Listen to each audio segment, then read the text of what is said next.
2009ஆம் ஆண்டு அந்த கால பகுதிக்கு முன்னம் எங்களுடைய கலைஞர்களும் கலைகளும் மதித்து அதை பாதுகாக்க வேண்டும் என்றதுக்காக பல செயற்திட்டங்களை மேற்கொண்ட வரலாறுகள் எல்லாமே எங்கள்கிட்ட இருக்கும். நீங்க அப்பதான் அந்த சிந்தனை கூத்துகள் பழகி இருப்பீங்க, மேடை ஏறின அனுபவங்கள் அப்படி எல்லாமே இருக்கும். அந்த காலத்துல எப்படியான செயற்திட்டங்கள்லாம் நடந்தது நினைக்கிறீங்க நீங்க? முந்தி ஒரு காலம் இருந்தது, ஓரளவுக்கு நாங்கள் அப்பதான் ஒரு டீனேஜ் காலம் வரும்.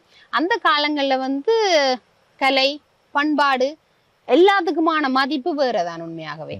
அது அந்த கூட்டு சமூகத்திலையும் இல்லாட்டி அந்த கால பகுதி இல்ல வாழ்ந்த அந்த மக்கள் அந்த மனநிலை இல்ல அந்த வழிநடத்தல் எல்லாமே வித்தியாசம். அந்த காலத்துல கலைகளை மதிச்ச தன்மையும் வித்தியாசம். அப்ப அந்த பாரம்பரிய கலைகளுக்கு ஒரு மரியாதையும் இருந்தது, அதுக்கு ஒரு இருப்பும் இருந்தது. இன்றைக்கு அந்த இருப்பு ஒரு கேள்விக்குறியாகிற நிலை ஒன்று இருக்குது. அதை மீளவும் எப்படி அந்த அந்த அந்த பாரம்பரிய கலைகளை மீள கொண்டு வரதன் மூலம் இன்றைய சமூகத்துக்கு அது எப்படி பயனுள்ளதாக வரும் என்றதை நாங்கள் ஆலோசிக்க வேணும்.